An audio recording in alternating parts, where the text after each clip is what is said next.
नमस्ते दोस्तों,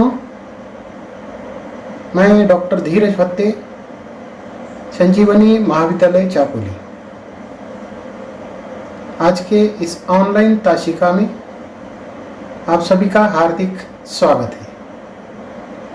BA, BCom, BSc द्वितीय वर्ष के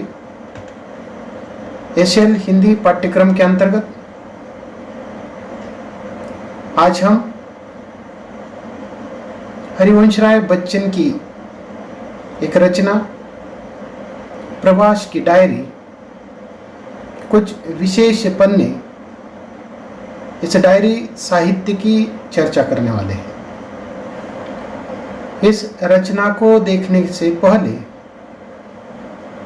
इस रचना के रचनाकार हरिवंश राय बच्चन जी का हम जीवन चरित्र देखेंगे। डॉक्टर हरिवंश राय बच्चन हिंदी के एक उच्च कोटि के कवि थे। उनकी अनुपम काव्य शैली वर्तमान समय के हर उम्र के लोगों को प्रभावित करती है।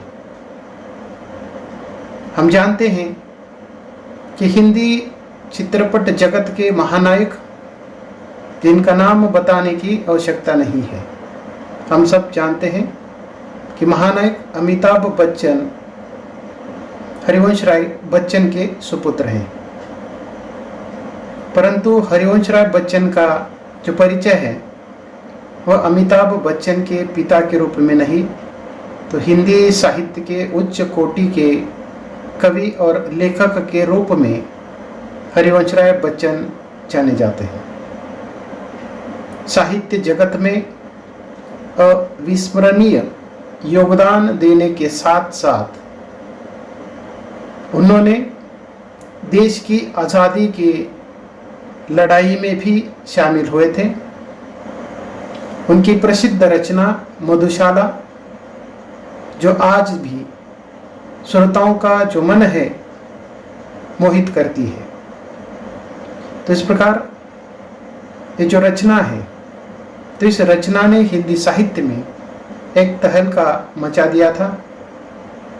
हरिवंश राय बच्चन जी ने महात्मा गांधी के साथ भारत का जो स्वतंत्रता संग्राम है उसमें भी कार्य किया है। इतना ही नहीं तो अपने दौर के श्रेष्ठतम कवियों में बच्चन जी का विशेष योगदान रहा है या उल्लेखनीय स्थान रहा है। अपने दौर के श्रेष्ठतम साहित्य के लिए या उनकी जो कविता है और अन्य जो लेखन है, तो उसके योगदान को लेकर भारत सरकार ने पद्म भूषण से उनको सम्मानित किया था। तो हम आज के इस ताशिका में हिंदी के उच्च कोटि के कवि डॉक्टर हरिवंश राय बच्चन जी का जो परिचय है या उनके जीवन चरित्र के बारे में विस्तार से जानते हैं। हरिवंश राय बच्चन जी का परिचय विस्तार से जानना इसलिए जरूरी है क्योंकि उनकी जो रचना है प्रवास की डायरी को हमें देखना है, और इस रचना के अंतर्गत उनका वैयक्तिक जो जीवन है या उन्होंने अपने डायरी के अंतर्गत जो विभिन्न प्रकार के जो पन्ने हैं, उनमें से कुछ पन्नों को इस डायरी के अंतर्गत हमें देखना है। तो इन पन्नों के अंतर्गत उन्होंने अपने वैयक्तिक जीवन का जो अनुभव है उसको चित्रित किया है। तो इस दृष्टि से हरिवंश राय बच्चन जी को विस्तार के साथ देखना आवश्यक है। बच्चन जी का परिचय देखने के बाद हम ये जो डायरी साहित्य है उसकी भी चर्चा करेंगे। तो इस प्रकार मधुशाला जैसी श्रेष्ठ रचनाओं के जो निर्माता है, हिंदी साहित्य के उच्च कोटि के कवि, जिनका जन्म 27 नवंबर 1907 ईस्वी सन के दिन उत्तर प्रदेश के प्रतापगढ़ जिले के बापूपट्टी गांव में हुआ था। इनके पिता का नाम प्रताप नारायण श्रीवास्तव और माता का नाम सरस्वती देवी था।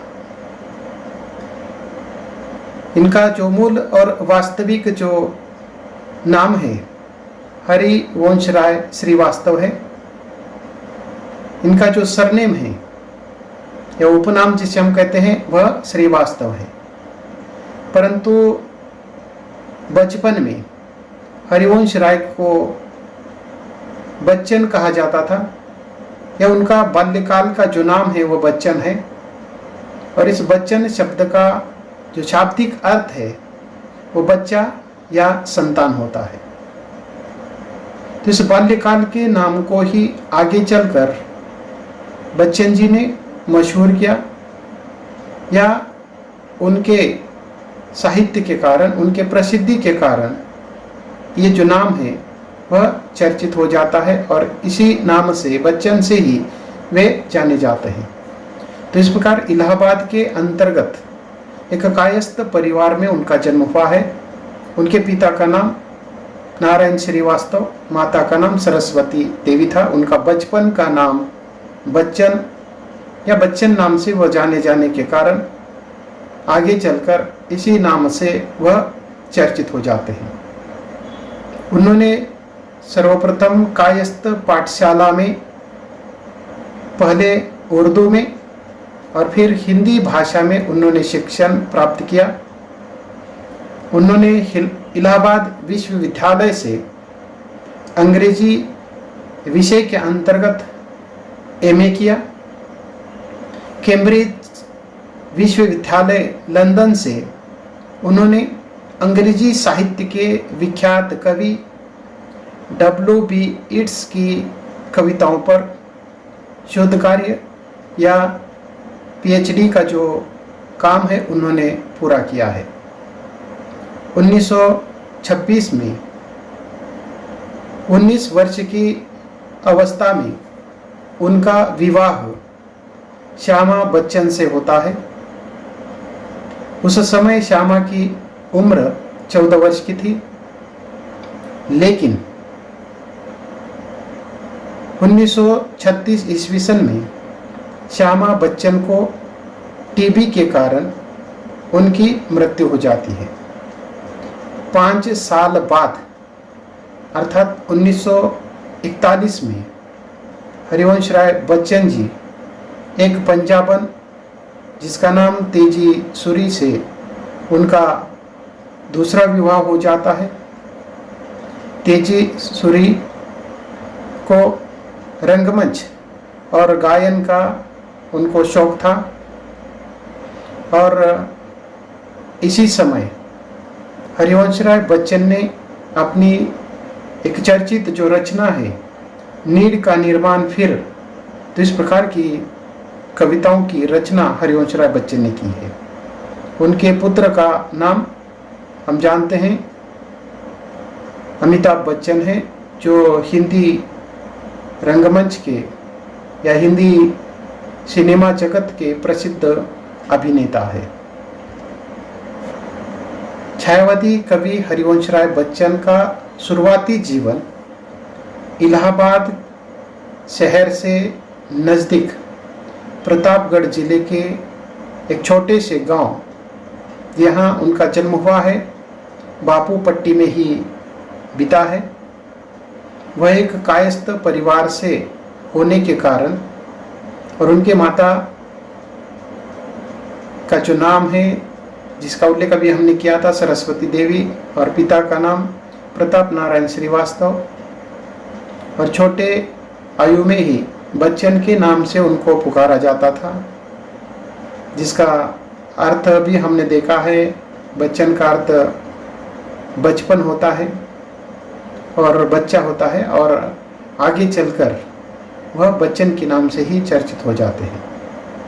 परंतु उनका जो वास्तविक जो सरनेम है, उपनेम, वह श्रीवास्तव है। उन्होंने अपनी प्राथमिक शिक्षा जिला परिषद प्राथमिक स्कूल से संपन्न की। उसके बाद कायस्थ पाठशाला से आगे का उन्होंने अध्ययन शुरू किया, जहां उन्होंने अपनी खानदानी परंपरा को आगे बढ़ाते हुए उर्दू का ही उन्होंने आरंभिक अभ्यास किया है। उसके बाद उन्होंने प्रयाग विश्वविद्यालय से एमए की जो पढ़ाई है शुरू की। उसके बाद पीएचडी की उपाधि प्राप्त करने के लिए या पीएचडी का अभ्यास करने के लिए वह कैम्ब्रिज विश्वविद्यालय से वह काम पूरा करते हैं। इसके साथ साथ उन्होंने महू और सागर में फौजी प्रशिक्षण को भी उन्होंने प्राप्त किया था और लेफ्टिनेंट बनकर अपने कंधे पर 2 सितारे लगाने का उनका जो सपना था वह भी उन्होंने अधिकार प्राप्त किया था। इस प्रकार शिक्षण प्राप्ति के साथ साथ उन्होंने ये जो फौजी प्रशिक्षण के अंतर्गत लेफ्टिनेंट बनने का उनका जो सपना था वह भी उन्होंने प्राप्त किया है। उनके वैवाहिक जीवन के संदर्भ में कुछ हम चर्चा करते हैं। ये इसलिए जरूरी है कि ये जो प्रवास की डायरी है उसके अंतर्गत उसका उल्लेख होने वाला है। बच्चन जी की पहली शादी श्यामा देवी के साथ हुई। तो इस विवाह के वक्त बच्चन जी की उम्र 19 वर्ष की थी और श्यामा देवी की उम्र 14 वर्ष की थी। बड़े दुर्भाग्य की बात यह है कि यह जो विवाह संबंध है दीर्घ काल तक नहीं रहा। तो उसका कारण यह है कि श्यामा देवी को 24 वर्ष की आयु में टीबी जैसे रोग ने घेर लिया, जिस कारण 1936 में श्यामा देवी की अकाल मृत्यु हो जाती है। हरिवंशराय बच्चन के 1936 के बाद हरिवंशराय बच्चन के जीवन में एक प्रकार की निराशा छा जाती है। वो बहुत उदास निराश हो जाते हैं। उनका ये जो निराशा है, तो इस निराशा को हम उनके साहित्य के माध्यम से देख सकते हैं। तो इस प्रकार 1936 के बाद का जो समय है, तो ये समय की धारा बढ़ती गई। 5 साल बीतने के बाद 1941 में हरिवंशराय बच्चन जी ने दूसरा विवाह एक पंजाबन तेजी सूरी से वो करते हैं। हरिवंशराय बच्चन और तेजी बच्चन के 2 संतान हुए। इन 2 संतानों में से पहले हम जानते हैं अमिताभ बच्चन हैं, जो बॉलीवुड के सुपरस्टार कहे जाते हैं। हिंदी सिनेमा जगत के वे महानायक अभिनेता है। उनके दूसरे पुत्र जिनका नाम अजिताभ है और वे एक बड़े बिजनेसमैन हैं। ये जो तेजी बच्चन हैं, तेजी बच्चन भारत की पूर्व प्रधानमंत्री इंदिरा गांधी के बेहद करीबी दोस्त मानी जाती है। हरिवंशराय बच्चन और तेजी बच्चन के बड़े पुत्र अभिनेता अमिताभ जिस समय कुली फिल्म की शूटिंग चल रही थी, तो उस समय वे बड़े ही गंभीर रूप से घायल हो चुके थे। तो उस समय राजीव गांधी अमेरिका से और इंदिरा गांधी दिल्ली से उन्हें देखने के लिए वहां पहुंच जाते हैं। इस बात से हमें पता चलता है कि बच्चन परिवार और गांधी परिवार का गहरा जो रिश्ता है इससे स्पष्ट हो जाता है।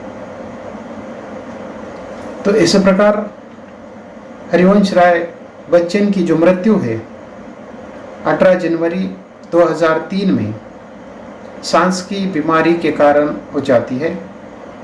हरिवंशराय बच्चन की मृत्यु के 5 वर्ष बाद अर्थात 1907 ईस्वी सन में तेजी बच्चन का भी स्वर्गवास हो जाता है। हरिवंश राय बच्चन और तेजी बच्चन के पुत्र अमिताभ के संदर्भ में भी कुछ बातों को जानना आवश्यक है।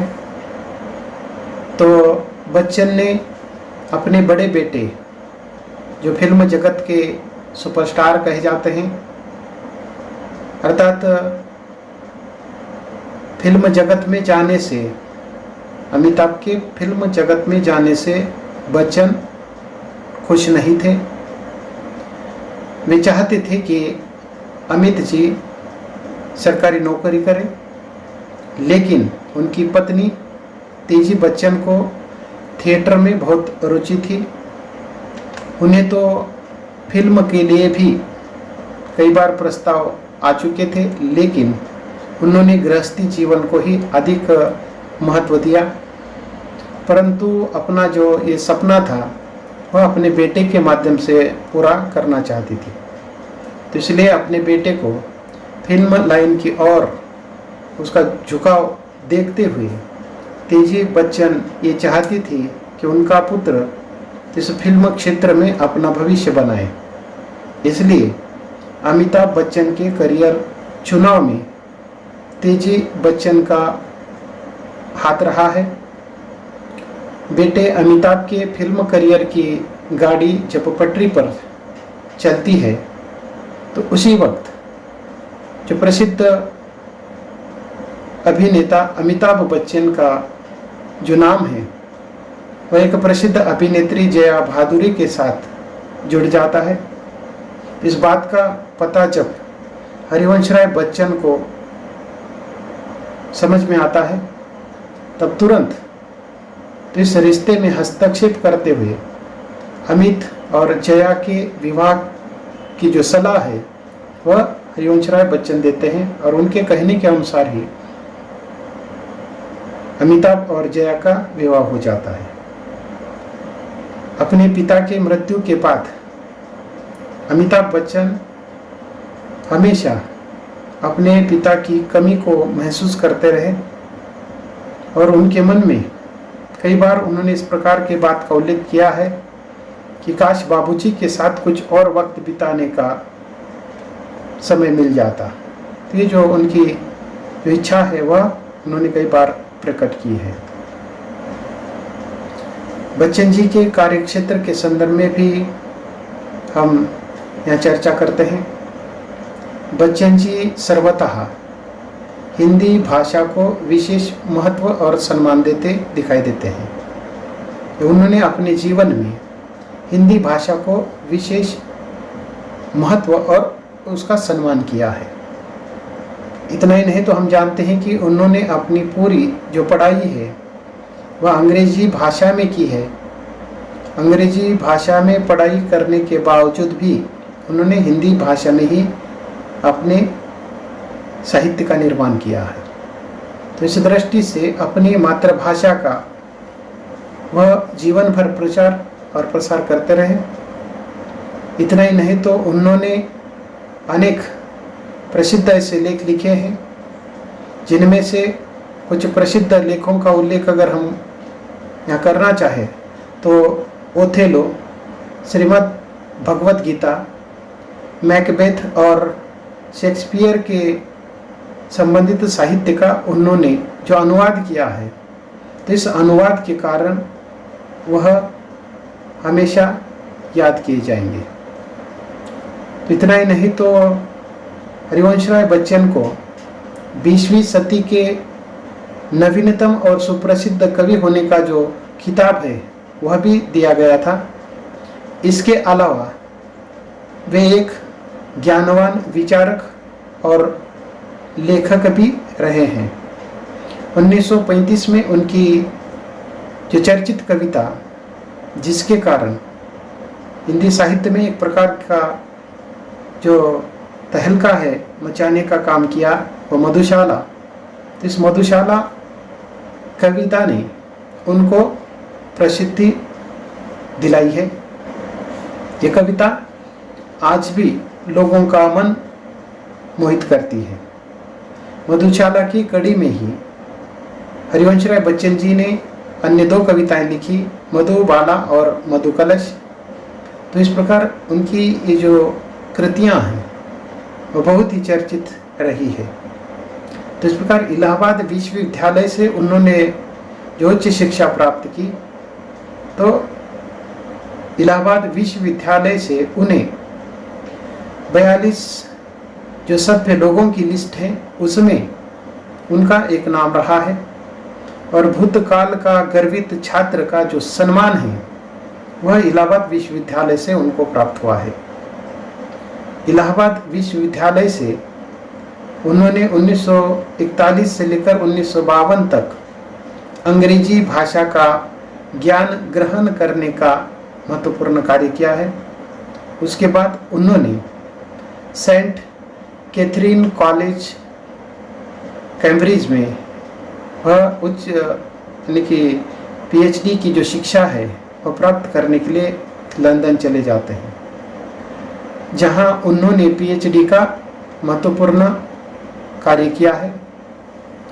तो कैम्ब्रिज विश्वविद्यालय से डॉक्टरेट जैसी उपाधि को प्राप्त करने वाले, वह भी अंग्रेजी लिटरेचर या अंग्रेजी साहित्य में उच्च ये जो उपाधि है डॉक्टरेट जैसी, वो प्राप्त करने वाले दूसरे भारतीय थे। 1955 में हरिवंश राय बच्चन जी दिल्ली चले आते हैं। दिल्ली आने का उनका महत्वपूर्ण जो कारण था कि उन्हें विदेश मंत्रालय में एक विशेष अधिकारी के रूप में, यानी कि हिंदी विशेषज्ञ के रूप में उनको काम करने का अवसर प्राप्त होता है। तो इस प्रकार 1955 से 10 साल तक राज्यसभा के मनोनीत सदस्य के रूप में उन्होंने कार्य किया है। हरिवंश राय बच्चन कुछ समय के लिए ऑल इंडिया रेडियो में भी उन्होंने सेवा देने का काम किया है।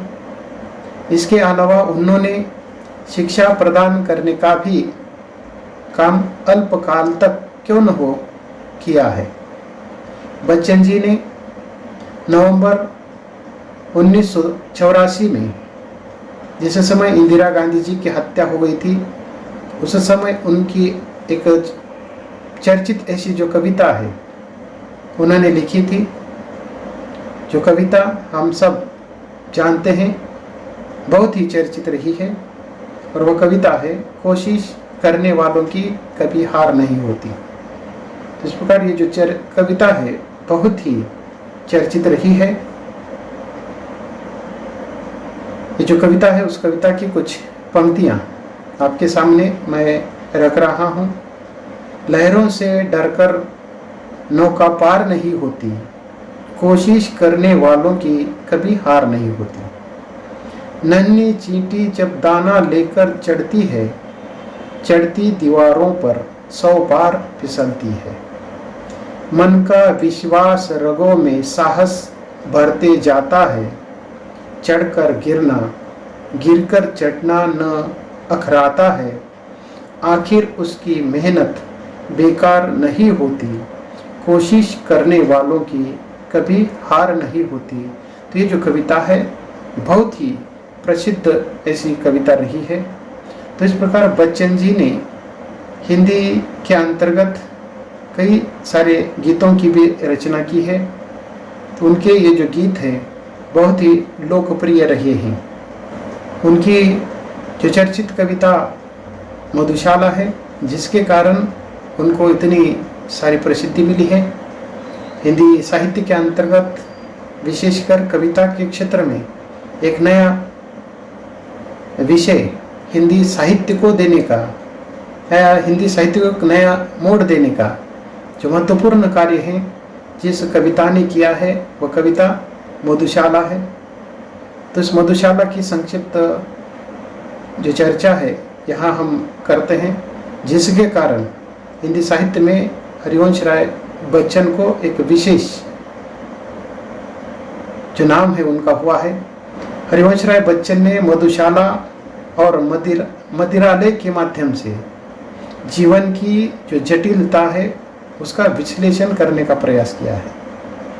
तो इस प्रकार मधुशाला के अंतर्गत जो मदिरालय है, जिसको हम शराब कहते हैं, उसके साथ मनुष्य जीवन की जो क्षण भंगुरता है या उसकी जो जटिलता है, उसका विश्लेषण करने का प्रयास उन्होंने किया है। मधुशाला जब पहली बार प्रकाशित हो चुकी थी तो उस समय शराब की प्रशंसा के लिए कई लोगों ने उनकी आलोचना की, जैसे कि मधुशाला जो शराब से संबंधित कविता है, और इस प्रकार इस कविता के अंतर्गत शराब की प्रशंसा होने के कारण लोगों ने उसकी आलोचना शुरू की। हरिवंश राय बच्चन की जो आत्मकथा है, उस आत्मकथा के अंतर्गत इसका उल्लेख हरिवंश राय बच्चन ने किया है कि महात्मा गांधी ने मधुशाला का पाठ सुनकर कहा था कि मधुशाला की आलोचना ठीक नहीं है। मधुशाला की रचना के कारण बच्चन जी को हलावाद के पुरोधा कहा जाता है। तो इस प्रकार हलावादी साहित्य का जो निर्माता है या हलावाद का पुरोधा के रूप में हरिवंश राय बच्चन को जाना जाता है। हिंदी साहित्य में हलावादी काव्यधारा का जो प्रवाह है, उसका आरंभ करने का जो श्रेय है, वह हरिवंश राय बच्चन जी को दिया जाता है। इतना ही नहीं तो साहित्य में ही तो इस प्रकार की बात संभव है कि लोगों को लड़खड़ाते कदमों के लिए जिसे कोसा जाता है, उसमें भी एकता व धार्मिक सौंदर्य सौहार्द की जो भावना है ढूंढ ली जाती है, या कलम का ऐसा जो जादू है वह हरिवंश राय बच्चन के अलावा और अन्य कहीं भी देखने को नहीं मिलता है। तो ऐसे जो महान रचनाकार हैं, जिन्होंने सरलता सहजता के साथ जीवन दर्शन को प्रस्तुत करने का काम अपने समग्र साहित्य के माध्यम से किया है। गद्य और पद्य दोनों विधाओं पर उनका समान अधिकार रहा है, और इस समान अधिकार के साथ उन्होंने दोनों क्षेत्रों में अपनी लेखनी चलाई है। तो इस प्रकार उनकी जो रचना है, उन रचनाओं का संक्षिप्त परिचय हम इसके अंतर्गत देखते हैं। सर्वप्रथम हम उनकी जो कविताएं हैं, उन कविता की चर्चा करते हैं। उनके कई सारे कविता संग्रह प्रकाशित हो चुके हैं। सबसे पहला जो उनका कविता संग्रह है 1929 में प्रकाशित हुआ, तेरा हार, ये उनका पहला कविता संग्रह है। उसके बाद 1935 में मधुशाला, 1936 में मधुबाला और 1937 में मधुकलश, ये महत्वपूर्ण आरंभिक कालखंड के कविता संग्रह है। उसके साथ ही ये जो सिलसिला है निरंतर चलता रहा। 1937 में ही आत्म परिचय, 1938 में निशानी मंत्रण, 1939 में एकांत संगीत, 1943 में आकुल अंतर, 1945 में सतरंगिनी, 1946 में हलाहल, 1946 में ही बंगाल का अकाल, 48 में खादी के फूल, 48 में उनका और एक संग्रह सुत की माला, 1950 में मिलन यामिनी, 1955 में प्रणय पत्रिका, उसके बाद 1957 में धार के इधर उधर, 58 में आरती और अंगारे, 58 में और एक जो काव्य संग्रह है बुद्ध और नाचघर, 61 में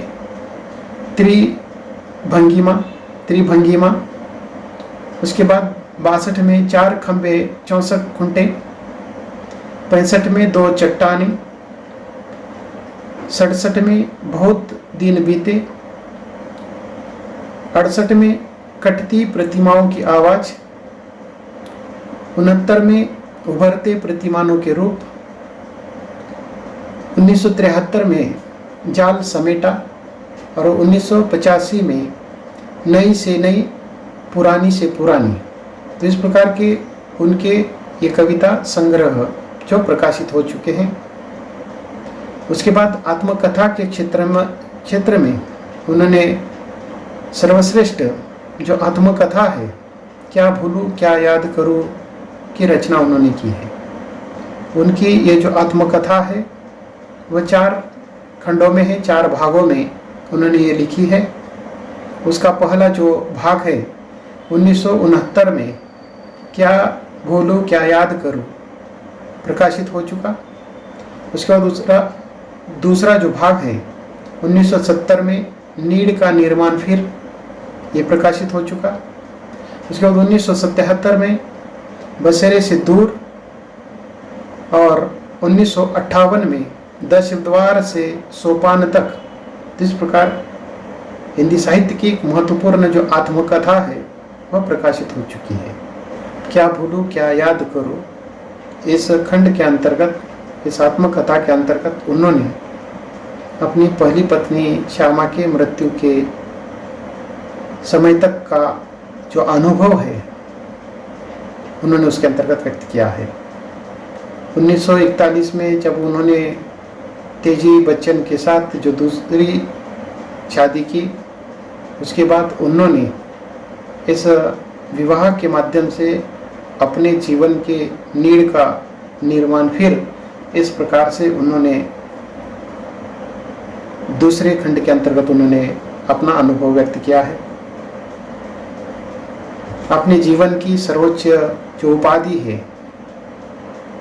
पीएचडी जैसी उपाधि को प्राप्त करने के लिए जब वे कैम्ब्रिज विश्वविद्यालय लंदन जाते हैं तो वहाँ के अनुभव को उन्होंने बसेरे से दूर, बसेरा यानी घर से दूर की जो अवस्था है उसके अंतर्गत उन्होंने व्यक्त किया है। और अपने जीवन का अंतिम जो पड़ाव है वह 10 द्वार से सोपान तक के अंतर्गत उन्होंने व्यक्त किया है। इस प्रकार अपने समग्र अनुभव को उन्होंने 4 भागों में विभाजित करते हुए ये जो आत्मकथा लिखी है। हिंदी साहित्य की सर्वश्रेष्ठ आत्मकथाओं में से एक हरिवंशराय बच्चन जी की आत्मकथा क्या भूलूं क्या याद करूं रही है। काव्य क्षेत्र के अंतर्गत उन्होंने अनेक कविताओं की रचना की है। उसके साथ ही बच्चन जी ने आत्मकथा के अंतर्गत सर्वश्रेष्ठ ऐसी आत्मकथा लिखी है। बच्चन जी ने काव्य और आत्मकथा के साथ साथ अन्य गद्य के क्षेत्र के अंतर्गत विभिन्न प्रकार की जो रचनाएं लिखी हैं, उनमें से जो चर्चित रचना है बच्चन के साथ क्षण भर 1934 में प्रकाशित हुई, खयाम की मधुशाला, उसके बाद सोपान, मैकबेथ, जगत गीता, ओथेलो, उमर खयाम की रुबाइयाँ, कवियों में सौम्य, संत पंत, आज के लोकप्रिय हिंदी कवि सुमित्रानंदन पंत, आधुनिक कवि, नेहरू राजनीतिक जीवन चरित्र, नए पुराने झरोखे, अभिनव सोपान, 64 ऋषि कविताएं, नागर गीता, बचपन के लोकप्रिय गीत, W.B. Yeats एंड अकल्टिज्म, मरकत द्वीप का स्वर, हैमलेट, भाषा अपनी भाव पराए, पंत के 100 पत्र, प्रवास की डायरी, किंग लियर, टूटी छोटी कड़ियाँ, ये उनकी गद्य के क्षेत्र की विविध प्रकार की रचनाएं हैं। प्रवास की डायरी 1971 में जिसका प्रकाशन हुआ है, और उस प्रवास की डायरी के अंतर्गत उनके अनेक प्रकार के पत्र हैं, अनेक प्रकार के उसके अंतर्गत जो पन्ने हैं, उनमें से कुछ विशिष्ट पन्नों का उल्लेख या पन्नों की जो चर्चा है हमें इस प्रवास की डायरी के अंतर्गत हमें करनी है। तो इन विविध प्रकार का जो गद्य साहित्य है उसके साथ साथ बच्चन जी ने जो साहित्य लेखन किया है तो बच्चन जी के साहित्य पर अन्य कुछ रचनाकारों ने समीक्षात्मक या आलोचनात्मक जो पुस्तकें लिखी हैं, उसके अंतर्गत कई सारे विद्वानों ने उनके जीवन पर, उनके साहित्य पर लेखन किया है। इनमें से उनके साहित्य पर, शोध पर आलोचनात्मक जो रचनावली है वह भी शामिल हो जाती है।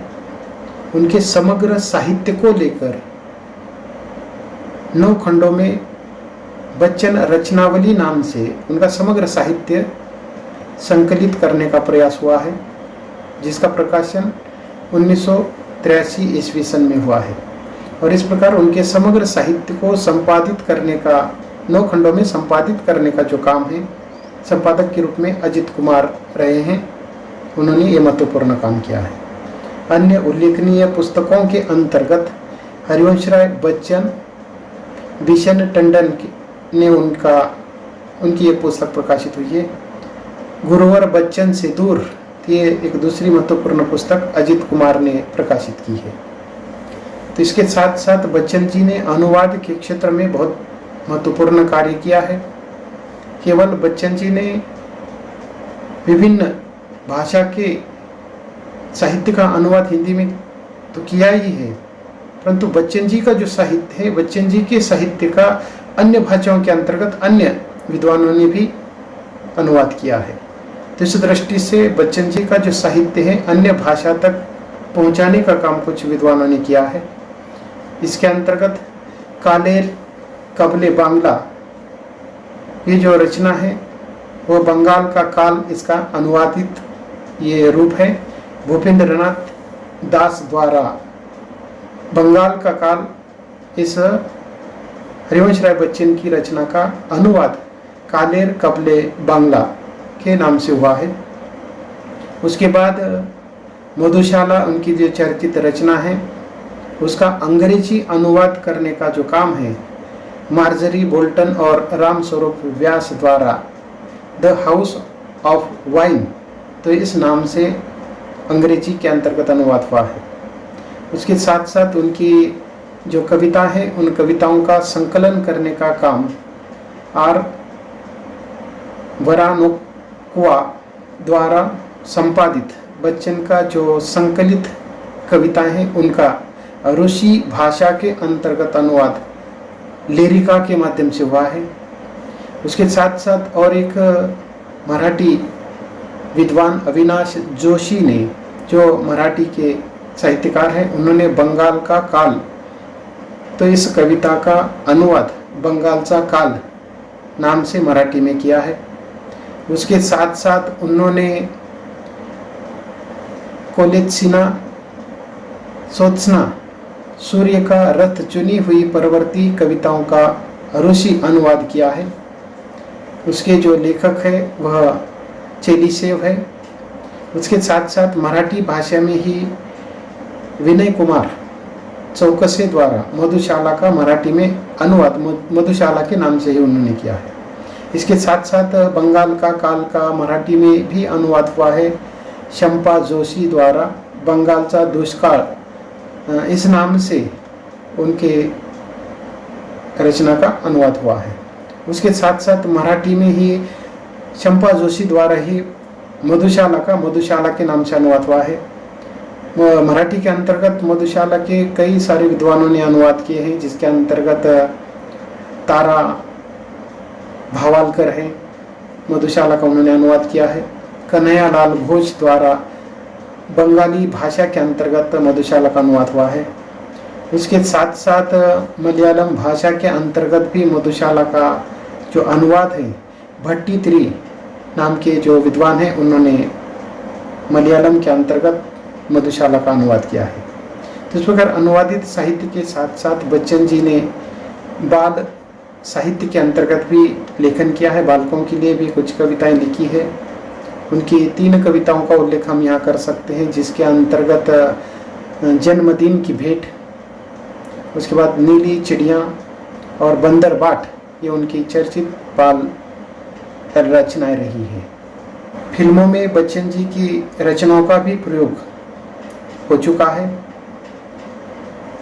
हिंदी फिल्म की एक चर्चित जो फिल्म है सिलसिला, इस सिलसिला फिल्म के अंतर्गत अमिताभ बच्चन पर एक महत्वपूर्ण जो गीत है, प्रसिद्ध गाना रंग बरसे, ये जो गीत है उस गीत जो अमिताभ बच्चन पर फिल्माया गया है और इस गीत को लिखने वाले हरिवंश राय बच्चन ही रहे हैं। तो इस प्रकार सिलसिला नाम का ये जो रंग बरसे भीगे चुनरिया, ये जो गीत है हरिवंश राय बच्चन द्वारा लिखा गया है। उसके साथ साथ अग्निपथ नाम की जो फिल्म है, तो इसके अंतर्गत एक महत्वपूर्ण जो डायलॉग है जिसका बार बार उल्लेख किया जाता है, वह भी शायद अमिताभ बच्चन का ही डायलॉग है, परंतु वह डायलॉग हरिवंश राय बच्चन ने लिखा है। अग्निपथ अग्निपथ अग्निपथ, ये जो डायलॉग है वह हरिवंश राय बच्चन का ही रहा है। इतना ही नहीं तो आलाप नाम की एक महत्वपूर्ण फिल्म है, उस फिल्म के अंतर्गत एक चर्चित जो गाना है, वो गाना कौन सा है, कोई गाता मैं सो जाता, एक महत्वपूर्ण ये जो चर्चित गीत है, उस गीत का जो लेखन है वह हरिवंश राय बच्चन ने किया है। तो इस प्रकार फिल्म के क्षेत्र में भी हरिवंश राय बच्चन के रचनाओं का प्रयोग हो चुका है।